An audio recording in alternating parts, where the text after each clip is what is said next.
Like, the way I like to explain it, it can be like everything in my life can be going completely wrong and I can be totally fine and like on par, fine, normal. It's not caused by things happening. Like my depression doesn't come when like something bad happens. It just comes out of the blue. Like I'll wake up one day and be like, holy shit, it's here. I know it's going to be here for X amount of days. It's usually about 2 weeks. Sometimes it's longer.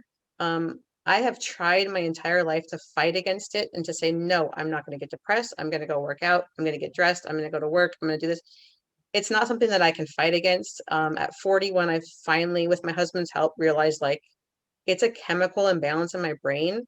And it doesn't matter how much I want to feel better. I'm not going to feel better until my chemicals in my brain have regulated, and then I'll feel better and I'll be fine.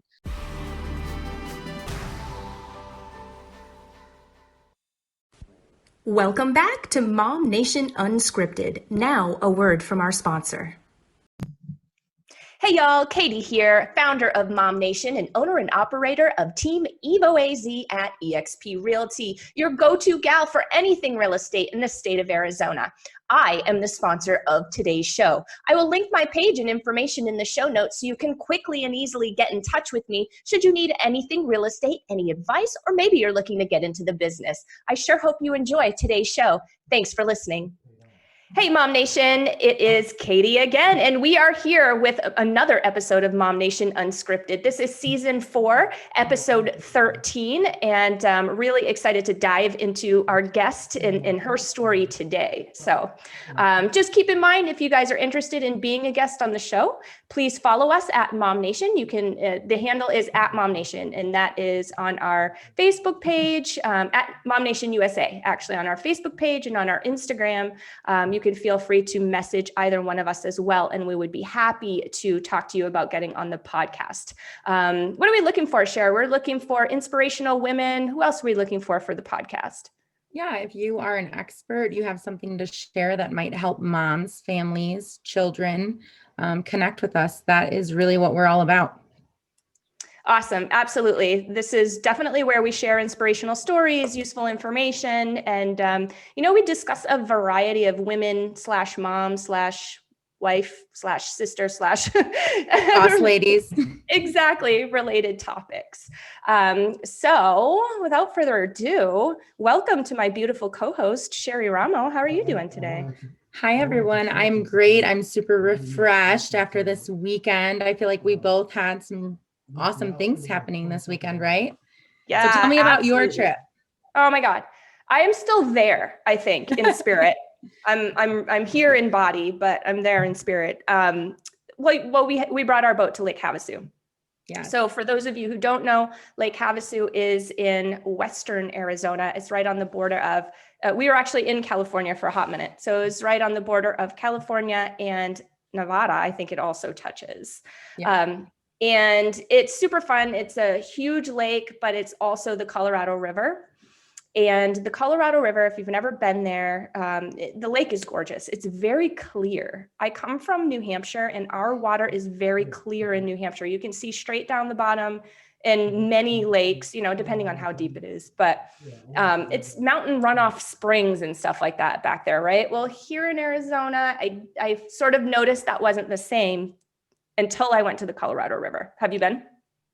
I've been to Lake Havasu a couple times. It's a quick drive, so it's beautiful there.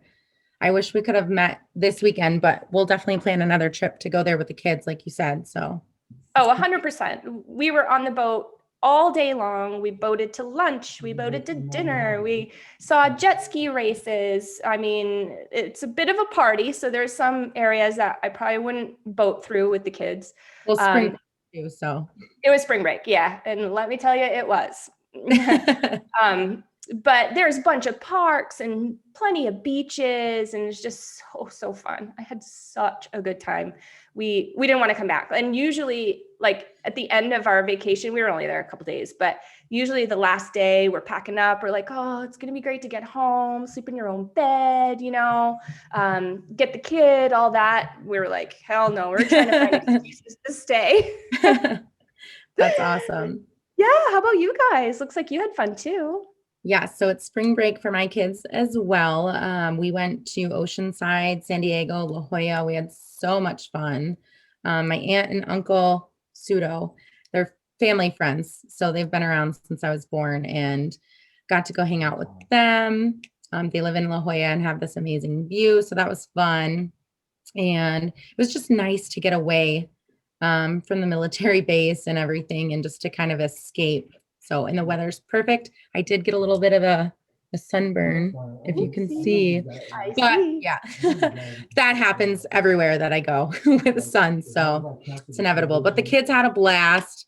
They got to play in the sand and make sand angels. So lots of pictures, lots of memories.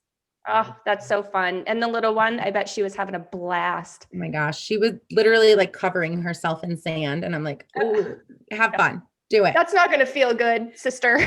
Right. Well, the last day was really nice. We checked out of our resort around 10. And then I just took them to the beach and I let them play while I worked. So having the beach as your office is like the best thing ever. Yeah. It's like I could do this every day. Absolutely. Oh, good. Well, I'm so glad you guys had a good time. That's awesome. Thank you. Yeah. How about our guest, Megan? Did you do anything fun this weekend?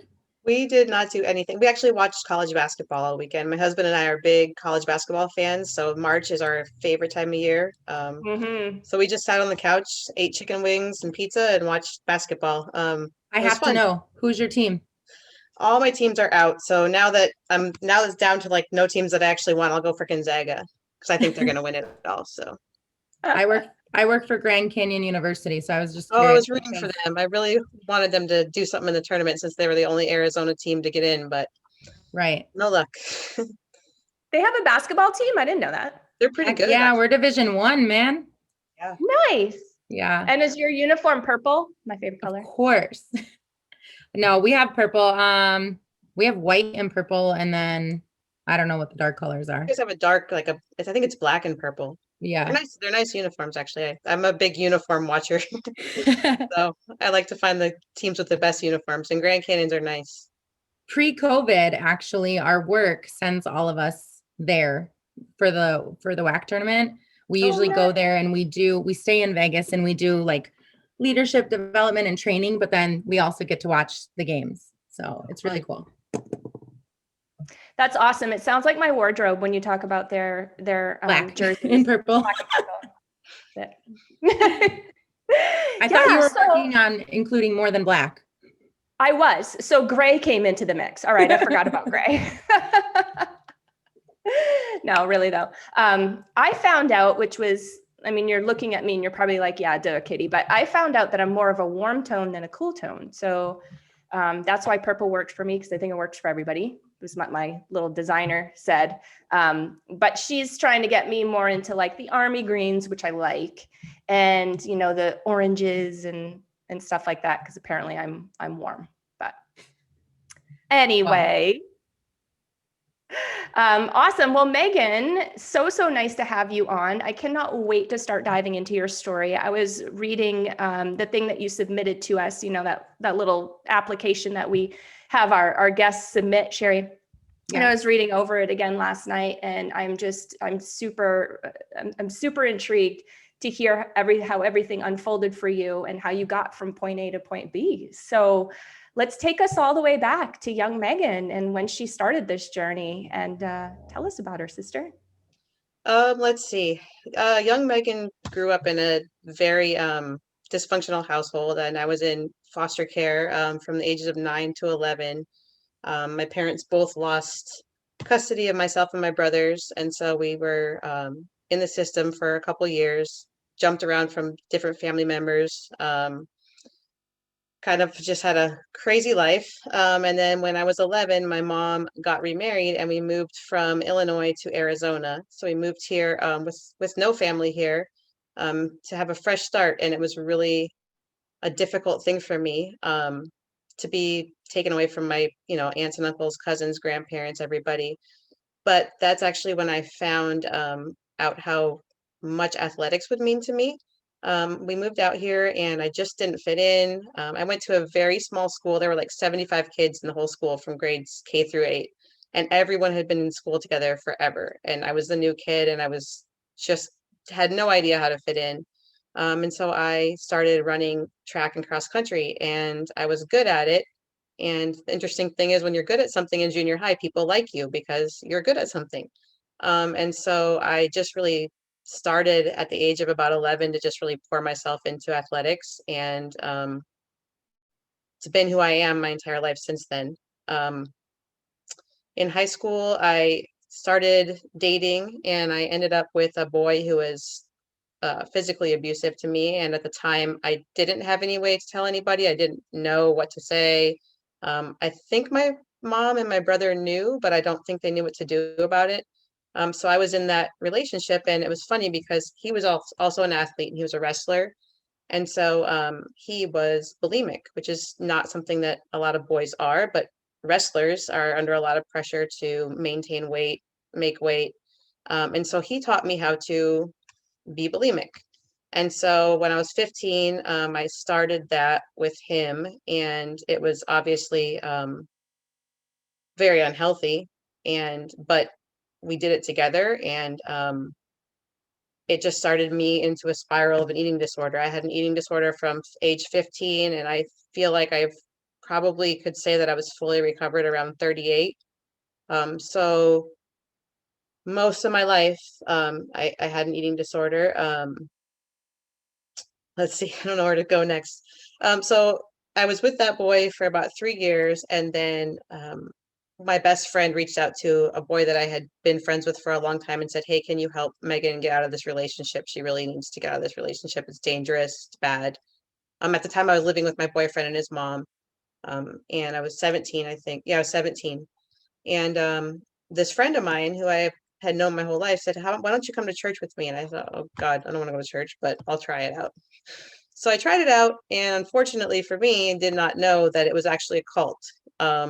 I had no idea what the church was. I had never really been to church, and so I thought it was normal. I thought it was an okay place, and that the things they were doing were what churches did.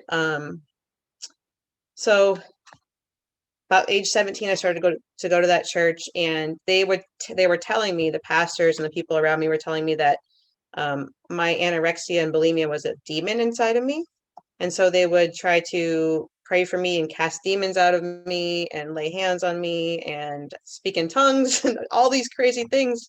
And I was just a kid, and I thought, man, I've got a demon inside of me. Like, wow, I'm really messed up. Like, you know, and it just made the eating disorder so much worse. It made me feel like the whole entire thing was just my fault, that there was something deeply wrong with me and that I couldn't be fixed. And so around the age of 18, I started with self-harming, cutting, burning, things like that. Just really took a downhill turn. And when I was 21, I actually went to the psych ward for the first time. I was suicidal, and I had a panic attack, and I thought I was having a heart attack. So I called 911. They came to get me. They took me to the hospital, and they knocked me out. I was out for like 36 hours. And when they woke me up, they said, you had a panic attack, and we're going to put you on medication. They put me on Zoloft and sent me home. And that's when I found out that I was bipolar. And the Zoloft sent me into a manic episode.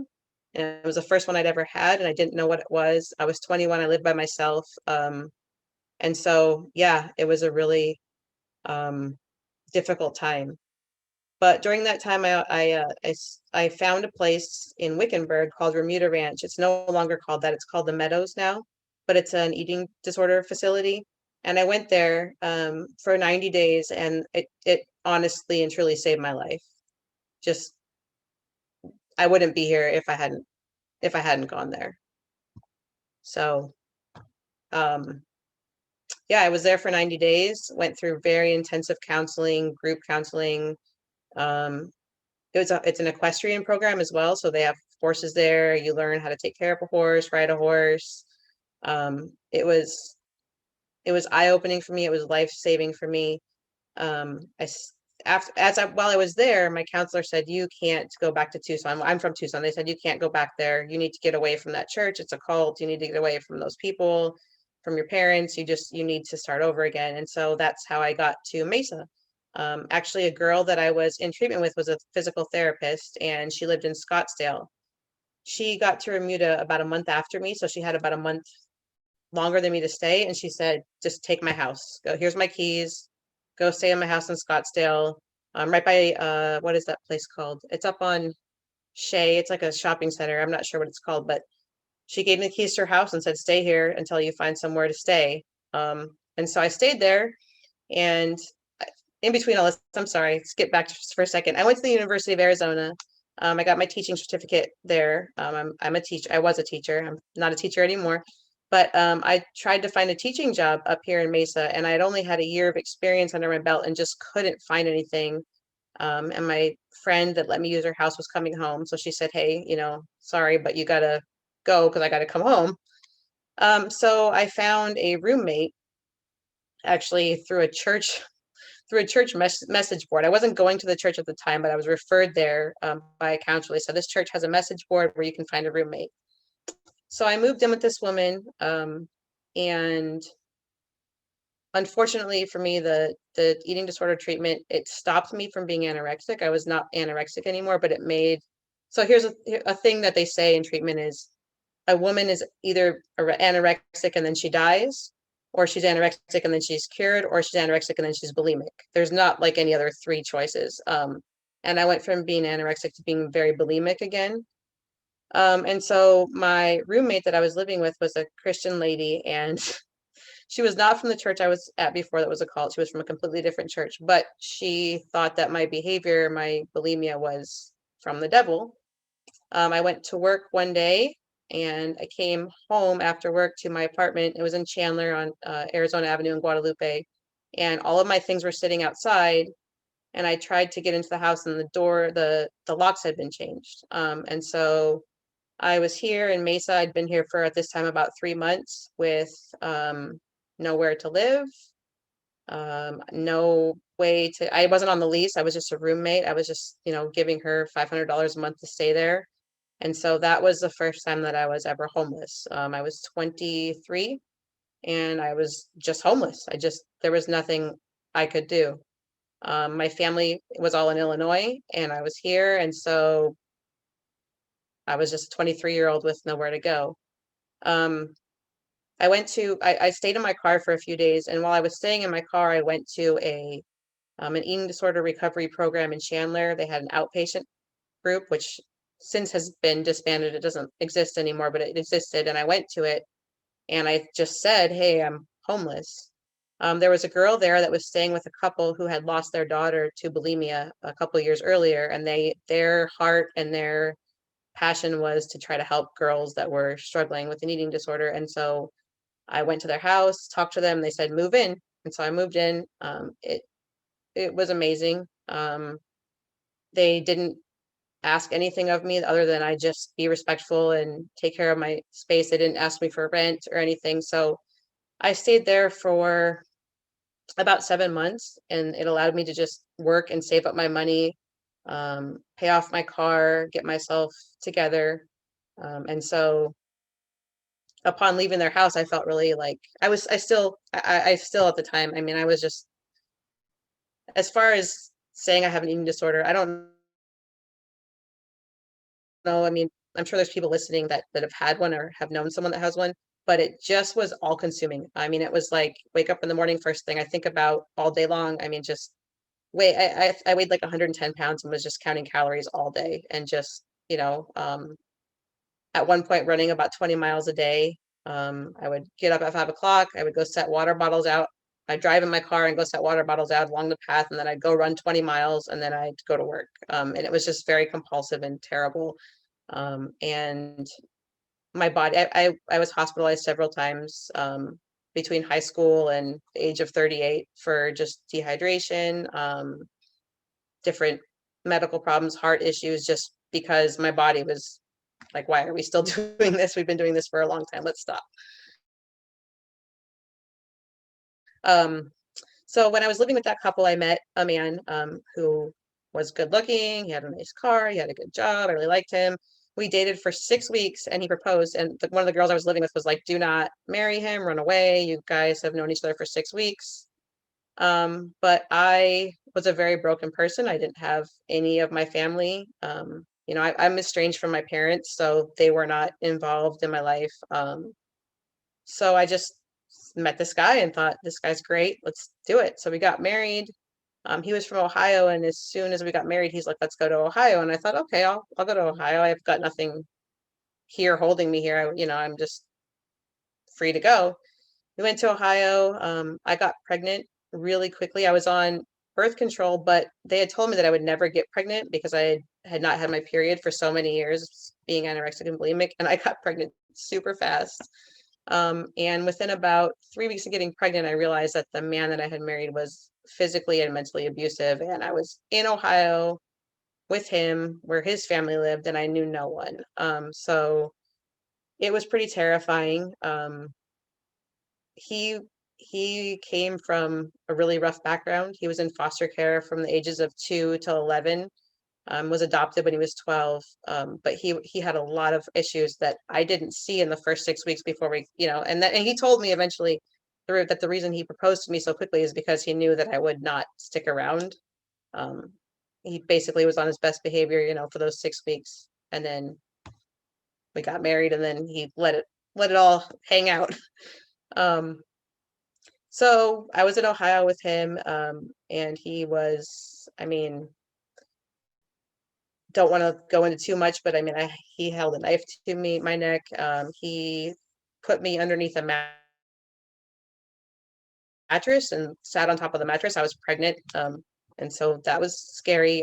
He was just very abusive. And so I told him, I said, I can't stay here in Ohio. I need to go back to Arizona where at least I know some people. I said, I can't do it. And we couldn't get on the insurance in Ohio, like the access insurance. We couldn't get on it because we didn't have residency there for long enough.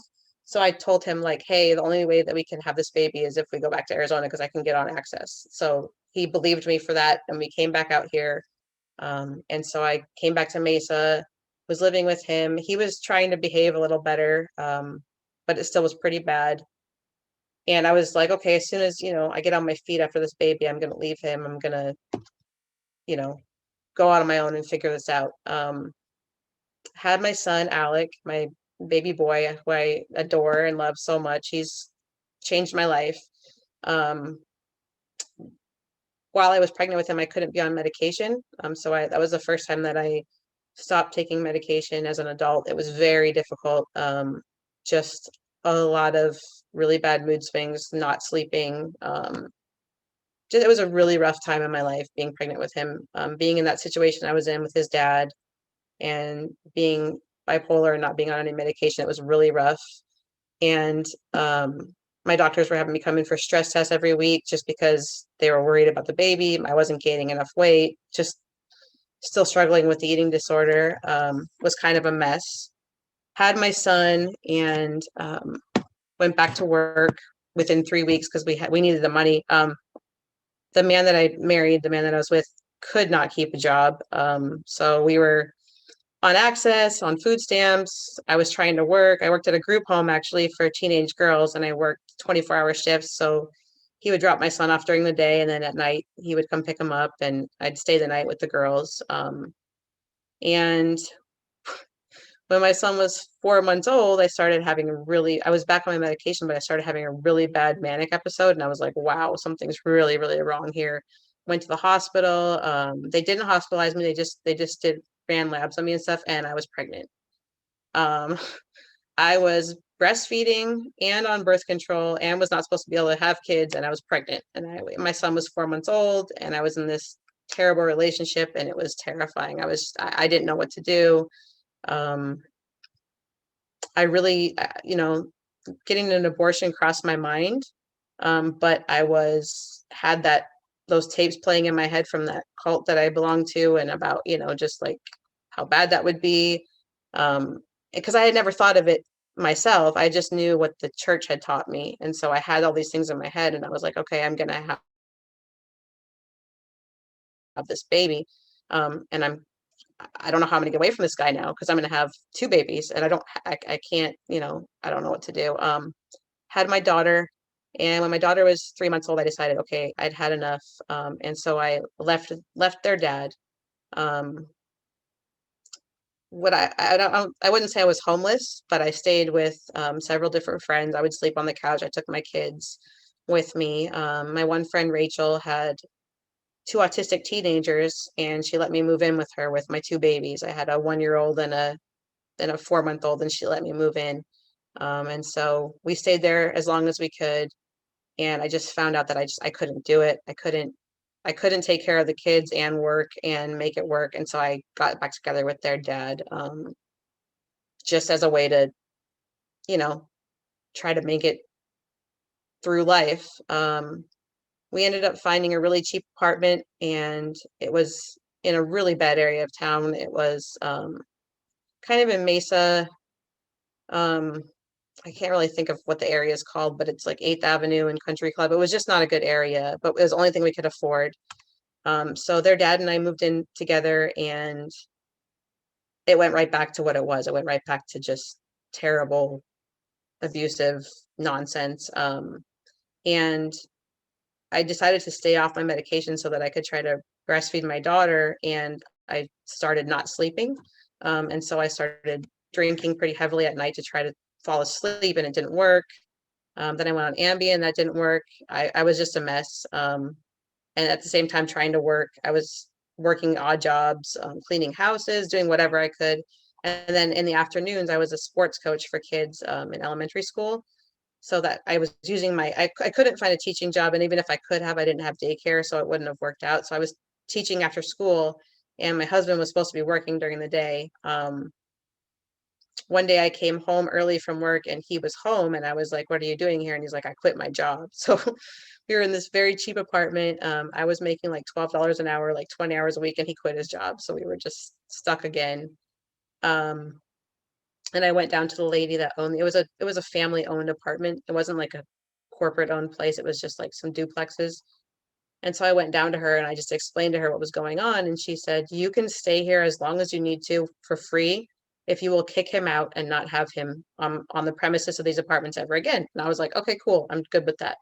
Went home, told him, "Hey, you got to go so the kids and I can stay here." And he left. He went and found a halfway house to stay at, and he stayed there. And they had they had yard sales. They would go around, the halfway house place would go around and find stuff and fix it up and sell it, and then he would steal from the pot that they made at the yard sales and give it to me for diapers. So that's how I got diapers at that time.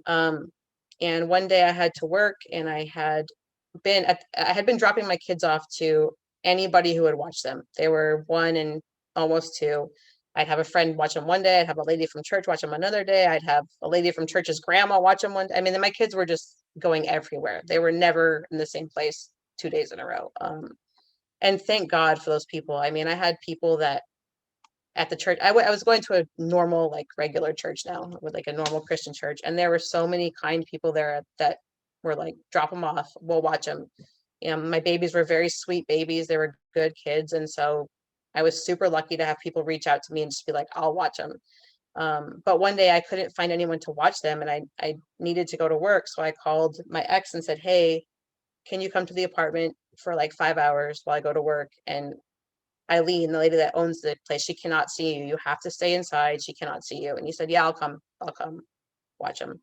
So he came over to watch him, and I went to work. And when I got back, the lady was in my apartment screaming and yelling at him and telling him to get out. And she had come to do like a pest control, like she had come to like spray for bugs or something, and she hadn't told me, and he was there. And so she was like, "You have to go. You can't stay here." And so that was when I became homeless for the second time with a 1 year old and a 2 year old.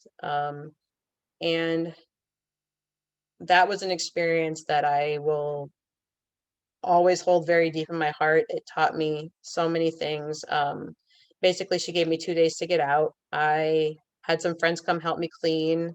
I just didn't have, I don't have any family here, and I didn't have any friends that had room for a 1 year old, a 2 year old, and a woman who could pay no money for rent. Like if there's just not a lot of places to go stay. And so we couch surfed we stayed with the people at my church that would let us. We just stayed wherever we could. 2 days here, 3 days there for about 3 weeks. And then a friend of a friend worked for a place called Save the Family. It's in Mesa.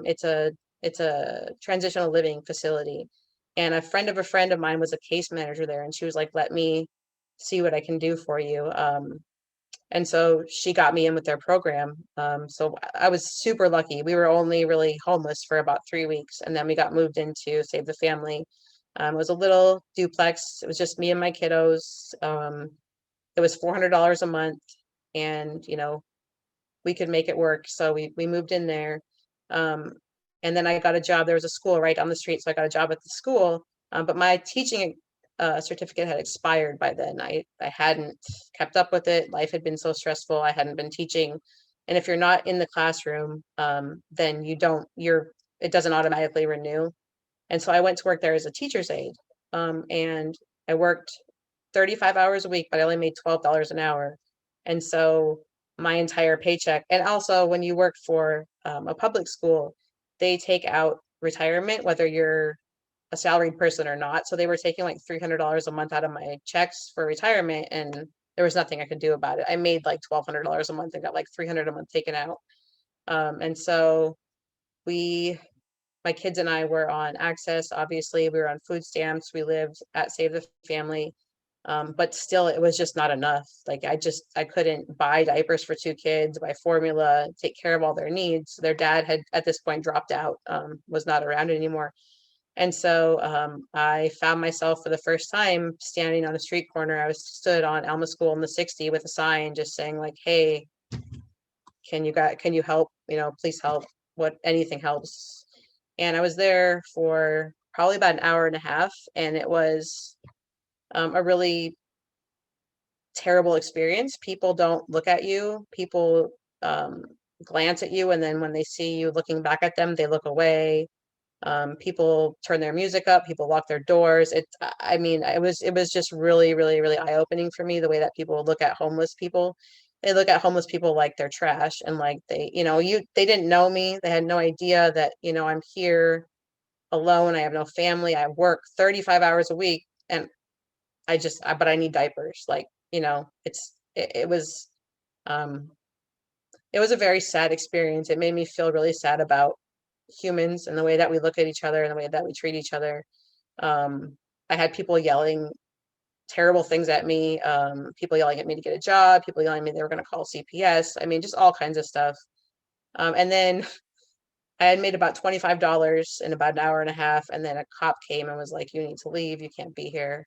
And so I left, went home, and basically the way that I made ends meet is people would give me gift cards. People at church would give me like a Fry's gift card or a Target gift card, thinking that, I would go use it for diapers.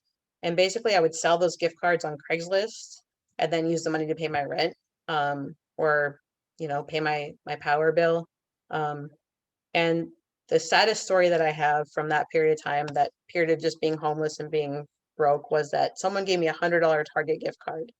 And I knew that $100 at Target does not go as far as $100 at Walmart. $100 at Walmart is like $130 at Target. So I really wanted to get cash for that so that I could get diapers and formula.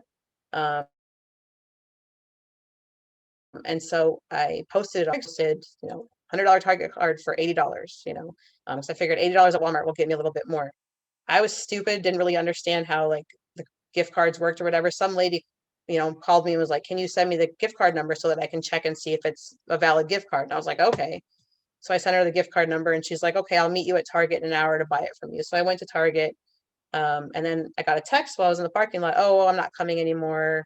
Go ahead and sell it to somebody else." So, okay. So I sat outside in front of Target and was like, "Does anybody want to buy this gift card? I got $100 gift card." And some lady approached me. She's like, "I'll buy it from you." I said, "Cool, let's go inside." So we go inside to customer service for me to sell it to her. And they're like, "This gift card doesn't have anything on it." So the lady that had called me from Craigslist had stolen the gift card. She had taken the number and bought crap with it online. And just started crying. I just was standing in the middle of a Target and I was so embarrassed. I was so ashamed. The lady thought that I was trying to rip her off. She was like, I can't believe you do this. And I was like, I literally thought I had $100 on it 20 minutes ago.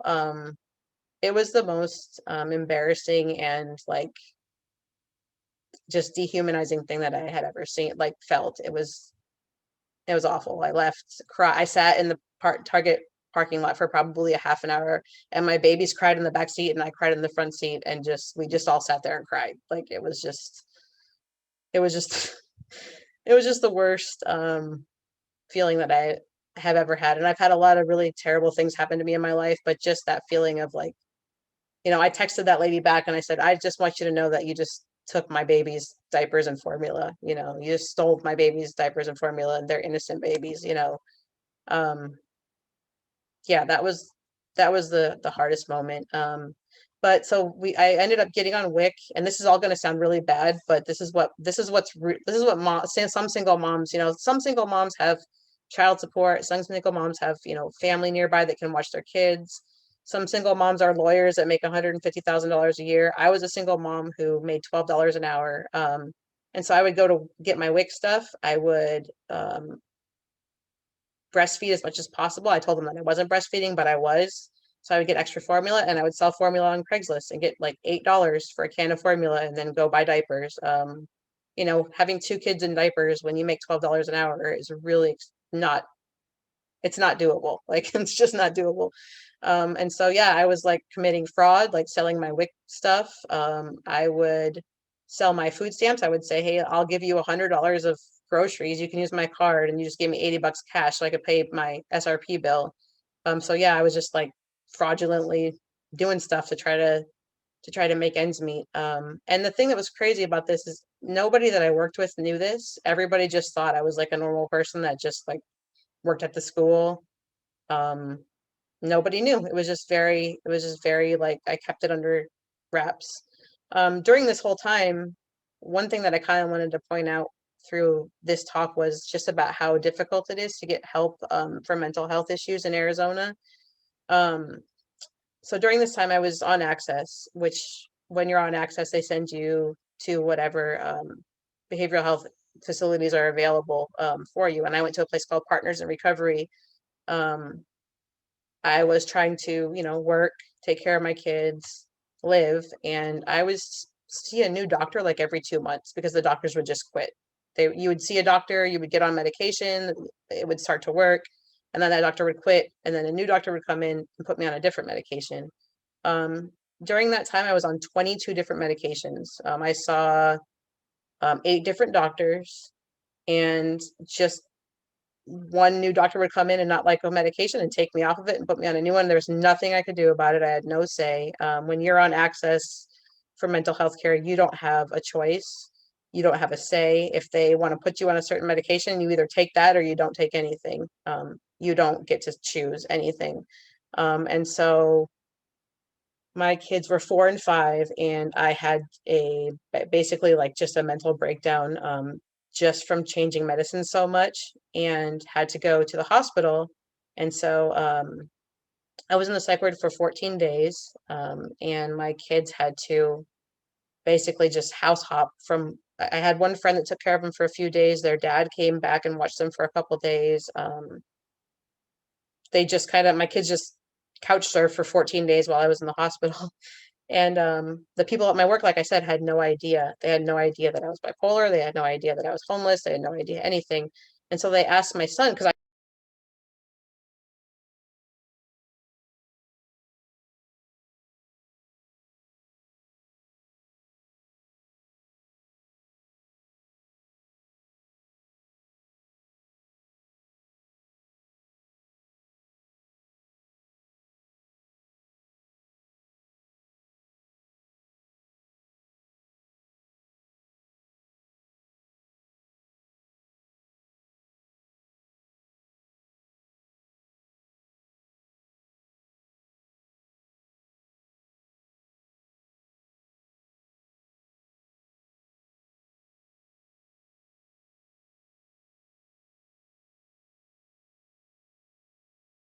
and so they were just like, what the hell? Like they didn't know where I was. They thought one of my friends at work said at that time that she thought that I was dead. Like they thought that I had, because they hadn't heard from me in 2 weeks. My son said I was in a box. They thought that he meant like a casket. They thought I was dead.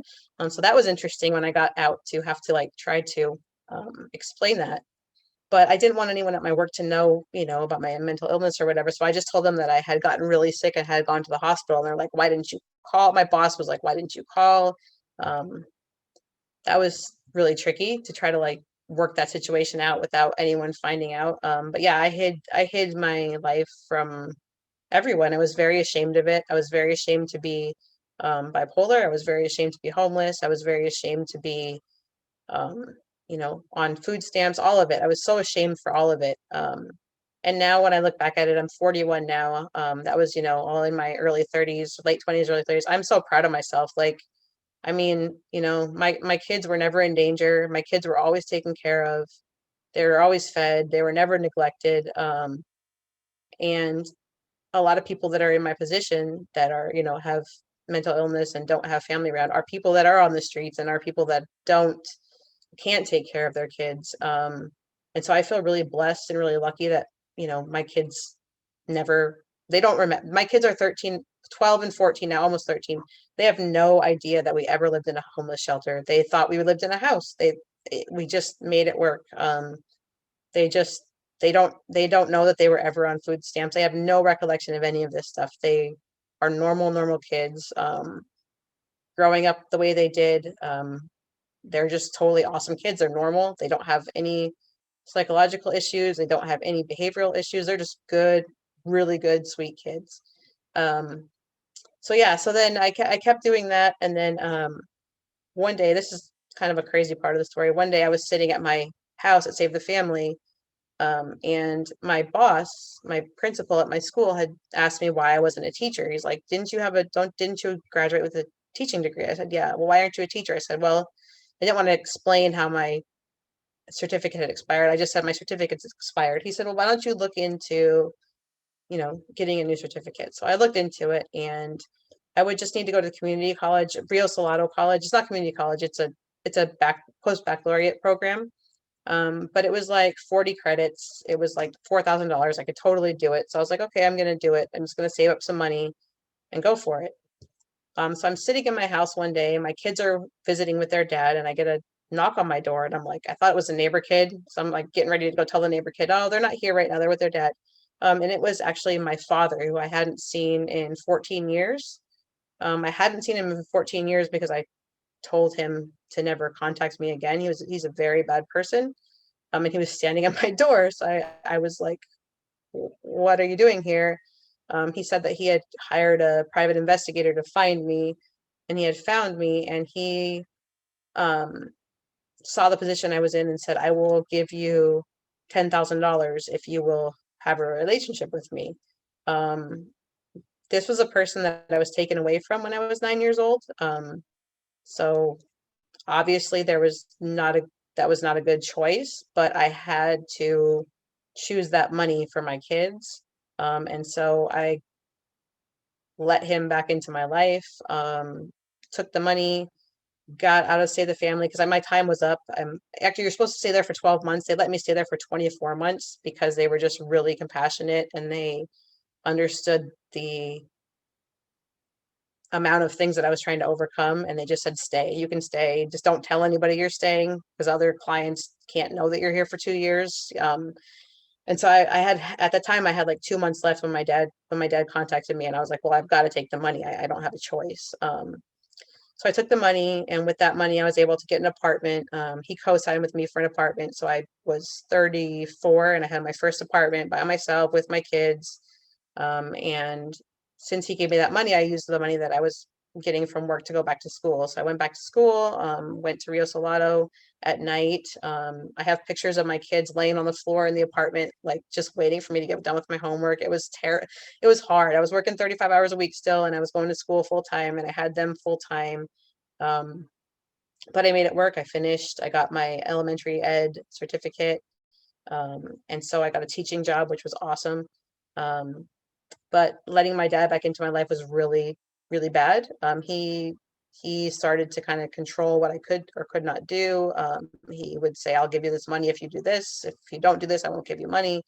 And so I had to really compromise my values and honestly put my kids in danger, because I needed the money so badly. Um, and at that time, about, let's see, about a year and a half into the situation with my dad, I met my current husband, which is where my whole story changes and turns around and becomes amazing. I met him and he was super successful. He's a television producer, and I was super intimidated by that because I was like, well, I'm just a poor girl who's, barely a teacher, and I've got mental health issues, and I've got these two kids. Like, I just didn't feel good enough. I just felt like, like I'm not good enough for this person. But he did not take that for an answer. We started dating, and within like a month, we were like, okay, this is like obviously going somewhere. With his help, I was able to cut my dad off. And he and I moved in together about 9 months after we met. We got married, and my whole like life changed. I went from being a single mom for several, like 7 or 8 years, to being a mom with like a husband and a house. Like, we lived in a house. It was amazing. I hadn't lived in a house since I was like 14. Um, and I kept teaching. But I found that teaching was a little bit too much for me with the bipolar. Too much stress. And so I was really looking for a way to kind of get out of it. And then COVID hit, and like teaching went from teaching in a classroom to teaching online, and I was like, no, I don't want to do this. This is not what I signed up for. And I had always been an athlete. Still, throughout this whole time, I've been running, lifting weights. That's how I kept myself mentally healthy, is running and lifting weights. And my husband was like, why don't you just be a personal trainer? And I was like, yeah, that's what I've wanted to do my whole life, but I just never could figure out how to do it. And I was in a position now where I didn't need to work financially. My husband could take care of us. And so I went for it this summer. I actually studied for the personal trainer exam, took it, passed it, and started my own business. And now, like I said, my kids are 12 and 14. My son's on the honor roll. He has straight A's. My daughter's on the honor roll. She has A's and B's. I live in a house. I have a garage in my gym. I have my own business. I love personal training. It's awesome. I get to help people that need to lose weight or want to feel better. I get to share my passion, which, like, athletics has gotten me through so much. I competed through high school and college. That those were the things that kept me alive, really kept me going, and helps me. My doctor is like, you must exercise every day, you must lift hard, you must run hard, you must like sprint.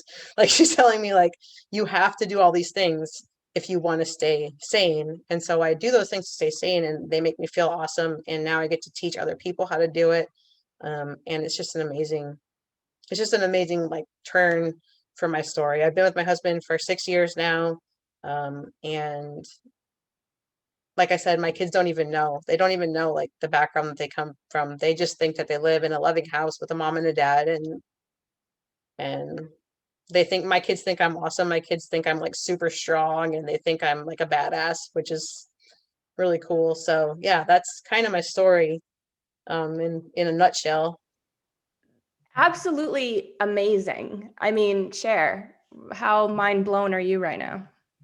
I love it. And obviously, like, there's Katie, you've known me for years. So like Megan, a lot of your story I can relate to. I've been a single mom. I've been separated from abusive. My ex was very abusive. I grew up with a bipolar mother.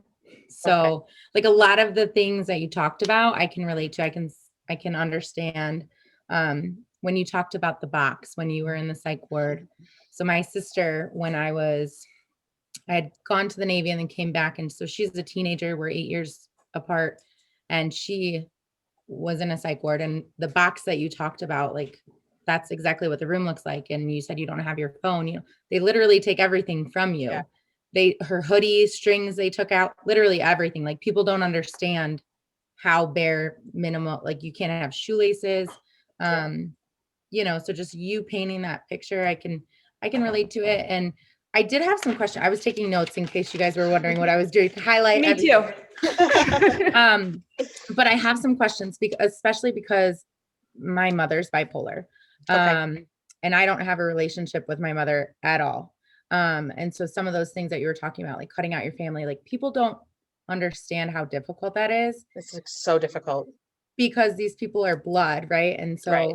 society makes it harder. Like they just make it seem like, hey, if it's blood, you have to keep them in your life. Or, Right. if I tell people like, no, I don't have a relationship with my mother, they look at me weird, like what?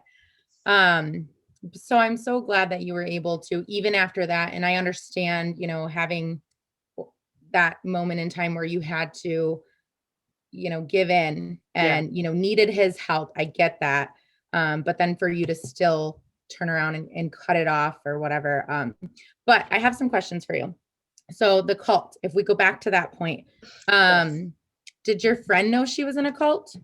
No idea. That was their it was a boy. It was a boy actually, and he had been my best friend for a long time. And he thought that he never grew up in the church either. So no, he had no idea. Since coming out of that, every person that I know that went to that church has left it. Like I don't know anybody that's still there because like you grow up to a certain point and then you realize, holy shit, like this is crazy. These people are crazy.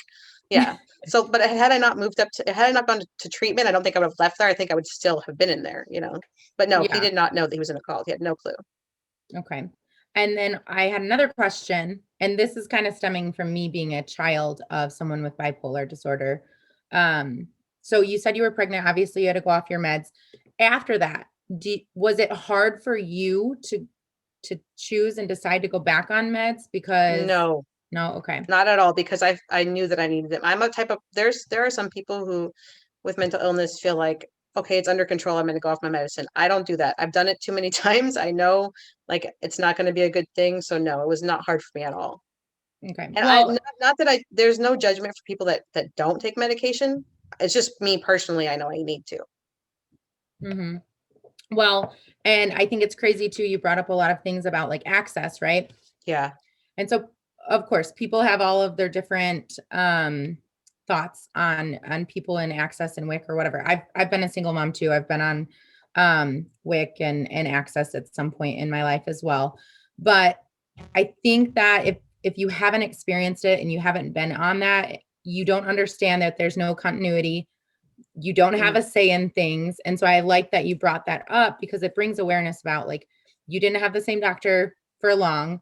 You were always switching meds and you don't get a say in your healthcare realistically, where as human beings, like we should be able to decide, do I want to put this in my body or not? Like, even though you decided, hey, I'd like to be on meds because it works for me, you didn't get to decide which meds or, hey, I don't want to switch or anything like that. So I just think it's really important to bring awareness around that because unless you're in the system and kind of forced into that, you have no idea. Definitely. So I'm glad that you shared that. How about you, Katie? What do you have? Oh, I have a whole list too. It's like poor Megan, it's like rapid fire. And there were times when I really wanted to interrupt your story and be like, well, what about, but I'm trying not to do that so much anymore and just let people get their story out. So, I mean, I was captivated for the entire time. That was, I wanted to laugh. I wanted to cry. There were so many things. Back to the bipolar. So what exactly, for those who don't know, what exactly is a bipolar disorder and what type of obstacles does it create for you?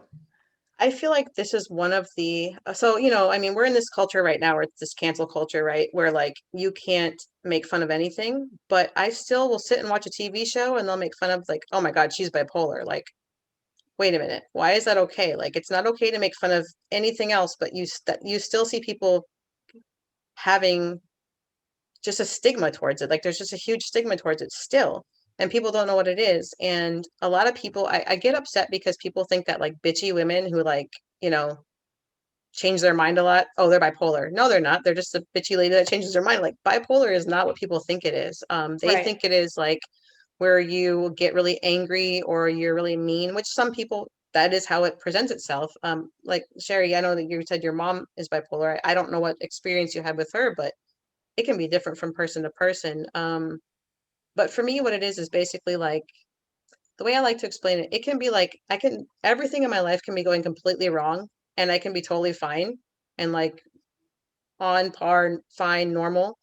It's not caused by things happening. Like my depression doesn't come when like something bad happens. It just comes out of the blue. Like I'll wake up one day and be like, holy shit, it's here. I know it's going to be here for X amount of days. It's usually about 2 weeks. Sometimes it's longer.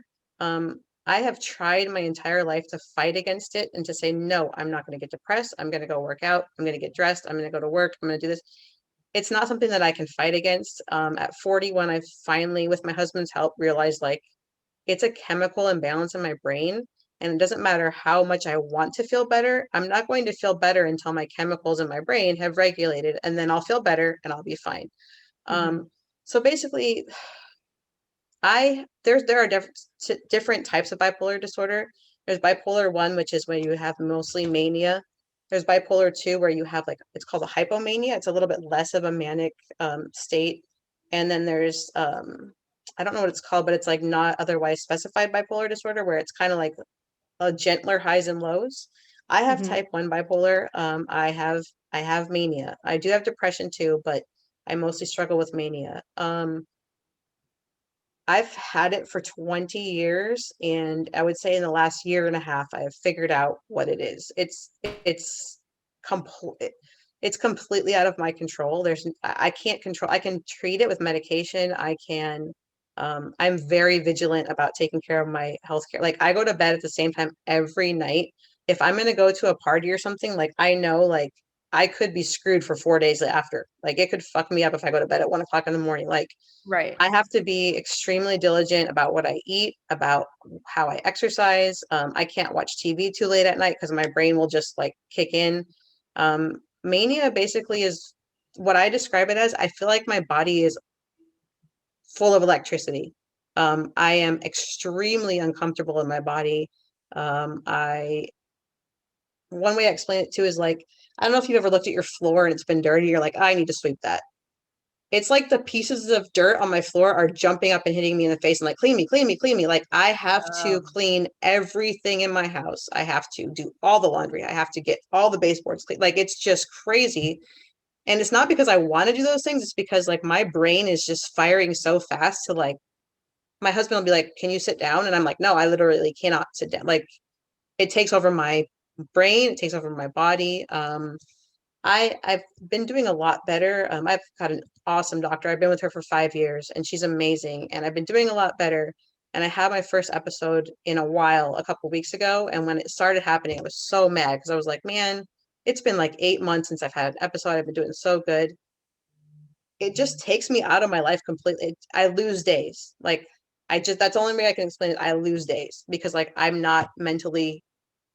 a different place mentally. I have I have not lost, I have quit probably 11 jobs. And every time I have quit them, it's because I'm manic. I go to work and I cannot be in one room. I have to leave. I can't do it. Like it's like panic attack level anxiety. And it's just that's what mania feels like. You just can't be in one, you have to move. You can't be in one place. And I've gone into work and been like, bye, and left. And then like when my mania is over a week and a half later, I'm like, shit, I just quit my job. Like, what am I? yeah. It's bad. Like it's bad. And it's like I said, I don't have a lot of control over it. I have more now that I understand it. But especially when I was younger, it would just knock me out. I mean, I've done things when I'm manic that I just am like, what the hell? Like I would never do that. But your brain is not there. I'm a different person when that happens to me. I am a very like even keel, chill person. I don't really get upset by much. I'm just very laid back, but then I'm a different person for several days. Mhm. And I tried twice to get disability for it. A lot of people do get disability for it. I got told no both times because I had so much of a work record. I've been working since I was 15. But I'm thankful for that now because I think if I had gotten it, I wouldn't have pursued doing what I want to do now. Um, Part of the reason why I wanted to have my own business is because when I get hit with either a depression or a mania, I can't function. And I know that. And so I have missed so much work in the past. And it's like, you know what? Rather than having to like try to explain that, let me just be my own boss. And then if I'm having a day like that, I can call my clients and be like, hey, can we do a virtual visit today? And I can still do it like from my house. So that's part of the reason why I wanted to do that too, is because it's just so much easier than having to try to like hide it. Hiding it is just hard. I've hidden it for so long and it's just been really hard. Yeah, and it just seems like it's much easier, much more smooth to work with it. Now that you Yes. know, you accept it. Hey, this is what I got to deal with. And now you're Yes. finding ways of working with it, which is that's phenomenal. I mean, really and truly, that's a victory. Yeah. Right. You came up with a Definitely. solution. And it sounds like because of, the course of your lifetime, working out, athletics, it's all something that's passionate to you. But also, we all know that working out correlates with the chemicals in your brain and things like that. So I feel like you came up with a solution, not just, hey, I'm being my own boss and I can change my day if I need to, but hey, working out physically and mentally makes me feel better. And Definitely. so that in itself is a solution to the problem. You came up with something that works better for you, but then you can teach other people that.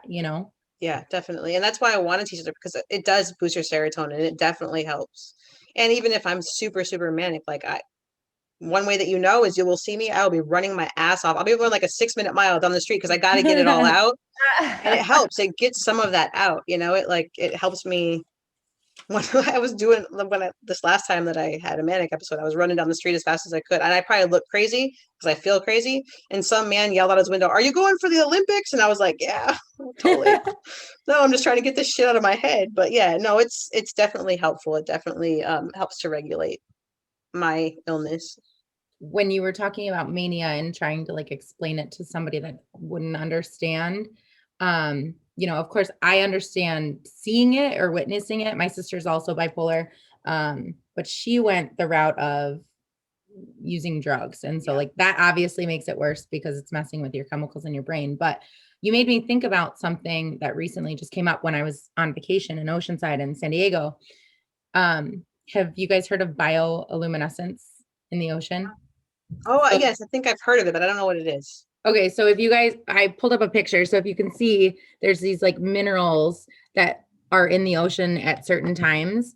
And if you like run your hand through it or even just waves, it's these little tiny things that get excited.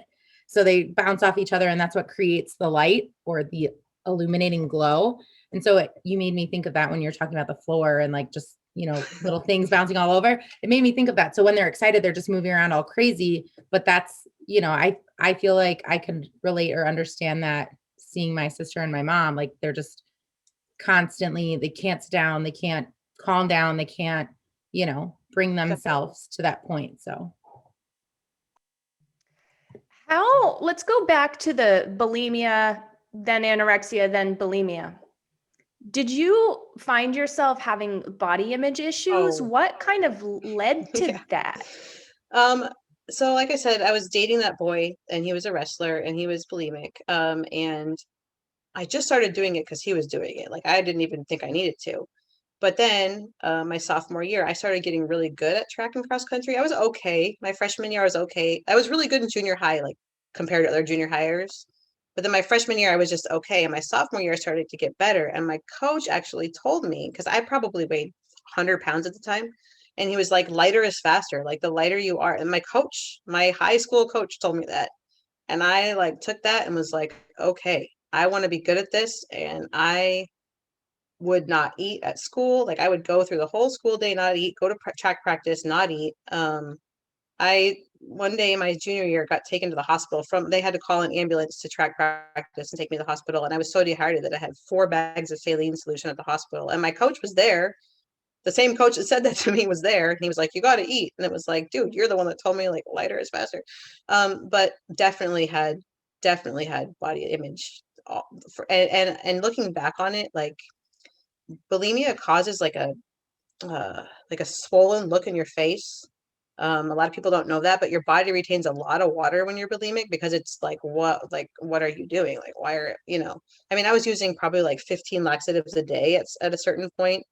And so I look at pictures of myself from that time, and my body is super skinny, but I have this super fat looking face, and it drives me. I can't stand looking at pictures of me at that time, but that's what it does. But yeah, I definitely I've had body image issues up until about a year ago. And what happened a year ago is I really, really, my husband has two kids. They're 21 and 18. I have two kids. They're 14 and 12. And I knew that I really wanted to have a baby with my husband. And when we got together, his kids were 12 and 15. He was like, I'm done. Like, my kids are teenagers. I'm good. Like, we would see a baby and I'd be like, oh my God, I want one. And he was like, no, I don't want one. I accidentally got pregnant when I was 39, and I was so like just the happiest. Like, oh my God, did I want that baby? Like, it was an accident, a total accident. And I called my husband and I was like, we have an issue. And he's like, what's the issue? And I'm like, I'm pregnant. He's like, oh shit. Like, what are, he did, he's at the time 44. He's like, my kids are grown and done. Um, and I ended up losing the baby. We went in at our 12-week appointment to find out the sex, and she was just, I mean, I'll always have that picture in my mind of that little baby in my stomach and no heartbeat. It was really devastating. Like, just, I've been through a lot of things in my life that are hard, but that was just like, I cried for like 15, I just cried for like 2 weeks. I just didn't know. And my kids, my daughter had heard me talking to a friend, and I hadn't told my kids that I was pregnant. And she was like, Mom, is there a baby in your tummy? And she asked me that like 3 days after I lost the baby. And I had to tell her what happened. Told her, the baby died. We're not going to have this baby. But something happened to me when I lost her. We named her Grace. I have a tattoo that says Grace. It's my son's writing, and my daughter drew the hearts. Something happened to me, and I was just like, I'm going to be grateful every day. I'm going to be the best person I can. Like, this baby came to do something for me, and I don't know what it was, but like, so so then I went in to have a DNC because the baby wouldn't come out naturally. And they said, you have a giant fibroid. Like, it was like the size of a softball. And I was like, oh, I just thought I was constipated. Like, but I had a giant fibroid sitting on my intestines. And so they removed that during the hysterectomy, and it like just gave me a new lease on life. Like, I had super bad back pain before that. So I feel like this baby came and like taught me how to take, I don't know. She did something for me. I'm not making any sense right now, but like, getting the fibroid removed my back pain. Getting the hysterectomy done actually kind of leveled out my bipolar quite a bit. The doctor thought it might do that because he said your estrogen is not going to be as high anymore, which kind of mellowed it out. So I don't even know where I was going with this, but I'm totally lost now. But having Grace and losing Grace really, changed my life a lot. So Well, it's phenomenal just listening to you and listening to the mindset, right? So like we could have somebody else on and they could talk about baby Grace coming, and it could be like more of the negative side of the stick, right? This stuff happened, isn't it terrible? Where I'm sure you're feeling there's a loss there, but I love your mindset shift where you're like, okay, but there's some positivity. Let's extract as much positivity out of it. What am I grateful for with this particular incident? And definitely. I think that's phenomenal. And I think, that's a really hard thing for a lot of people to do. And it's really just that shift, right? And if we Mhm. shift in our mind, it changes so much of our outcome. Oh, definitely. I totally agree with you. Yeah, like I have a friend. He's actually he's not a pastor anymore, but he was my pastor for a while. Not at the cult, at the good church. And he calls it reframing. He says you have to reframe it. You have to like just figure out a different way to look at it. And I really try to do that as much as I can.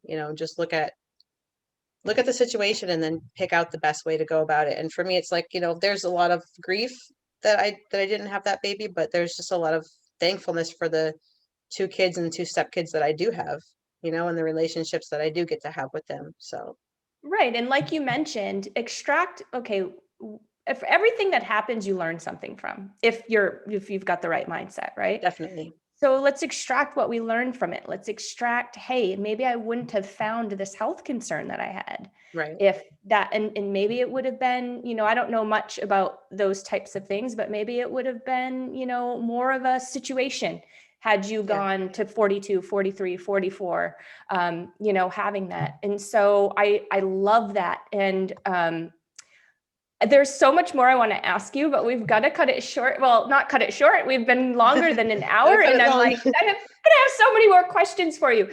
So just like Sherry was on the podcast sharing her story a couple of weeks ago, probably months ago now, and we have to have her back for a part 2 because there were so many other questions that were unanswered, and I feel the same with you.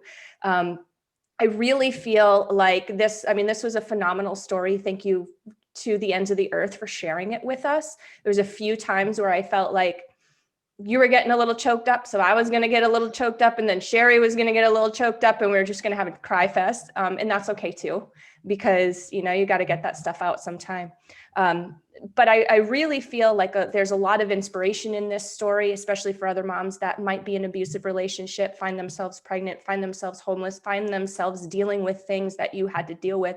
Just to know that there's a light at the end of the tunnel, just to know that there's a couple of little things that you can shift, such as your mindset, such as, let's extract the positivity out of the situation. You said you ended up homeless with 2 kids in your car, but you extracted the positivity and what you learned out of that situation. And that was that was literally like the next thing that came out of your mouth. And it's so phenomenal. And I just want other moms to hear that, other moms that, like I said, may be struggling with, mental health situation or whatever, like just such an inspiration to know that somebody can get from point A to point B, go through all that shit, but still make it with amazing kids and an amazing marriage in a house, like all the things, like like you're living the American dream. You really definitely. are. I really am.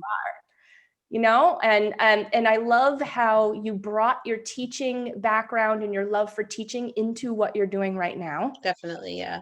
Because you really are teaching people each and every day. I think that's incredible. I think it's incredible that you're like, you know what?